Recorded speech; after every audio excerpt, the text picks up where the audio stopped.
नमस्कार, मैं पुष्पा चौहान। आप देख रहे हैं इनसाइडर लाइव। बढ़ते हैं खबरों की ओर। पश्चिम बंगाल की मुख्यमंत्री ममता के मंत्री अखिल गिरी के महामहिम राष्ट्रपति द्रौपदी मुर्मू के शक्ल को लेकर दिए गए विवादित बयान के बाद उनकी मुश्किलें बढ़ती जा रही है। बयान सार्वजनिक होने के बाद से ही बीजेपी लगातार उनके खिलाफ कार्रवाई करने की मांग कर रही है और उन्हें पद से बर्खास्त करने की मांग की है। अब हिंदू सेना के राष्ट्रीय अध्यक्ष विष्णु गुप्ता ने नई दिल्ली में पुलिस आयुक्त को शिकायत पत्र देकर उनके खिलाफ कार्रवाई करने और उनके खिलाफ एफआईआर दर्ज करने की मांग की है। गुजरात में पहले चरण में 89 सीटों पर 1 दिसंबर को चुनाव होगा। इसके लिए 5 नवंबर को अधिसूचना जारी हो चुकी है। कल यानी 14 नवंबर तक नामांकन किया जा सकेगा। नामांकन पत्रों की जांच 15 नवंबर को होगी। 17 नवंबर तक नाम वापस लिए जा सकेंगे। दिल्ली भाजपा के अध्यक्ष आदेश गुप्ता ने नगर निगम चुनाव के लिए 232 प्रत्याशियों की सूची जारी की, जिसमें 126 महिलाएं शामिल हैं। भाजपा दिल्ली नगर निगम के लिए अपने 225 प्रत्याशियों की घोषणा कर दी है। आज और 18 प्रत्याशियों की सूची भी जारी होने की उम्मीद है। आम आदमी पार्टी ने 4 दिसंबर को होने वाले आगामी दिल्ली नगर निगम चुनाव के लिए अपने 117 उम्मीदवारों की अंतिम सूची पेश। आपके राष्ट्रीय संयोजक और दिल्ली के मुख्यमंत्री अरविंद केजरीवाल की अध्यक्षता में राजनीतिक मामलों की समिति की बैठक में उम्मीदवारों की सूची को अंतिम रूप दिया गया। गुजरात चुनाव को लेकर अवैध शराब की आशंका के मद्देनजर आबकारी विभाग भी मुस्तैद है। लगातार निगरानी एवं नाकाबंदी कर अवैध शराब के परिवहन पर रोक लगाने पर पूरी कोशिश की जा रही है। इसी का परिणाम है कि महीने भर में 5 बड़ी कार्रवाइयां करते हुए करोड़ों की अवैध शराब बरामद करने में सफलता हासिल की गई है। जदयू संसदीय बोर्ड के अध्यक्ष उपेंद्र कुशवाहा के राजनीतिक भविष्य को लेकर राजनीतिक गलियारों में चर्चाएं तेज हैं। शराबबंदी पर उनकी ओर से दिए गए बयान के बाद से ही कयासों का बाजार काफी गर्म है।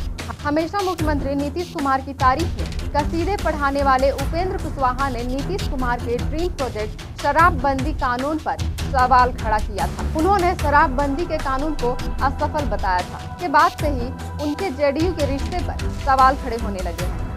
पीने वाला से लेके और बेचने वाला उसकी एक कड़ी होती है। ये कड़ी को अगर तोड़ दिया जाए तो बाकी आगे ऐसे ही रास्ता रुक जाएगा। कुछ भी कहा गया है, वैसे हमको मालूम नहीं है कि क्या कहा गया और क्या सरकार करने जा रही है। क्या लगता है कि शराबबंदी सफल अगर बंद हो, बेचने का काम बंद हो जाए तो पीने का काम अपने आप बंद हो जाएगा। क्या लगता है कि शराबबंदी सफल है बिहार में? शराबबंदी सफल है, आपको नहीं दिखाई दे रहा है। शराबबंदी सफल जब तक जनता नहीं चाहेगी तो शराबबंदी सफल होगी। सरकार के सिर्फ करने से शराबबंदी कभी सफल हो सकता है। सीधे हम लोग कह देंगे एकदम सफल हो गए, सफल नहीं है, लेकिन इससे समाज को फायदा बहुत हुआ है। जितना सफल होगा उतना और फायदा होगा और समाज के लोगों को आगे आना चाहिए। आरएसएस के सरसंघ चालक डॉक्टर मोहन भागवत रविवार सुबह इंडिगो विमान से बिरसा मुंडा रांची एयरपोर्ट पहुंचे, जिसके बाद वे वहीं से लोहरदगा के लिए रवाना हो गए।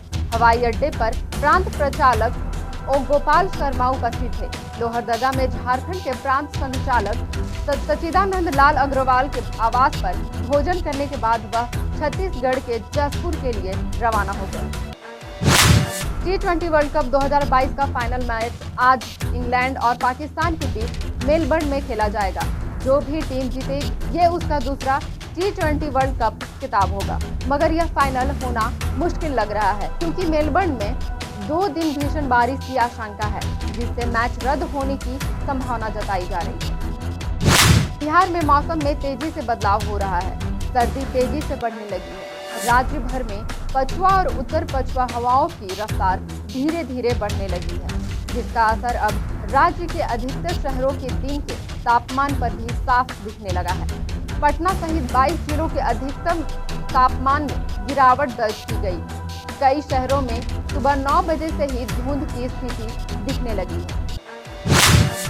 सीबीआई ने बीएसएफ के तत्कालीन कमांडर, तत्कालीन एएसआई और जम्मू कश्मीर पुलिस के कांस्टेबल, सीआरपीएफ के अधिकारियों, शिक्षकों और अन्य व्यक्तियों सहित 24 आरोपियों के खिलाफ Jammu Kashmir police sub inspector परीक्षा पेपर लीक मामले में आरोप पत्र दाखिल किया।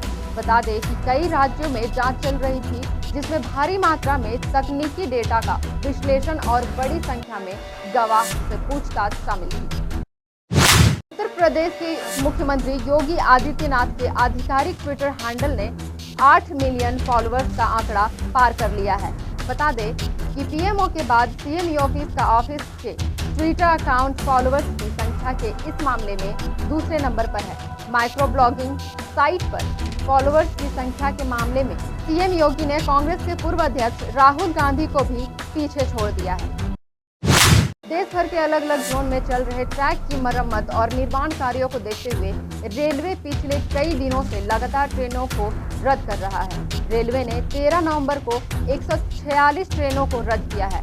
इंडियन रेलवे की वेबसाइट NTES के मुताबिक आज 146 ट्रेनें रद्द करने के साथ ही 25 ट्रेनों के सोर्स स्टेशन में भी बदलाव किया गया। चेन्नई के तमिलनाडु के कई हिस्सों में भारी बारिश हुई, जिसके परिणाम स्वरूप कुछ जिलों में जल भराव और बांधों में पानी भर गया। राज्य में पिछले एक सप्ताह से लगातार बारिश हो रही है और आने वाले दिनों में भी इसके जारी रहने की संभावना जताई जा रही है। झारखंड के चक्रधरपुर शहर में हिंदूवादी युवा नेता कमल देवगिरी की हत्या के बाद भारी तनाव है।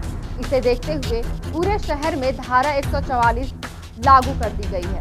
यह कर्फ्यू 13 नवंबर से लेकर 19 नवंबर तक जारी रहेगी। बता दें कि गिरिराज सेना प्रमुख कमल देवगिरी ने बहुत कम समय में अपनी पहचान बना ली थी।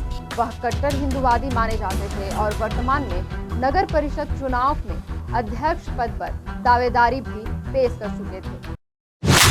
राजधानी दिल्ली की हवा में दम घुट रहा है। दिल्ली की हवा जहरीली बनी हुई है, जो लोगों की सेहत के लिए बिल्कुल ठीक नहीं है। आज यानी 13 नवंबर को भी दिल्ली में धुंध छाई हुई है। वहां का आसमान पूरी तरह से धुंध से ढका हुआ है। वहीं वायु गुणवत्ता 320 पर समग्र वायु गुणवत्ता सूचकांक के साथ बहुत खराब श्रेणी में बनी हुई है।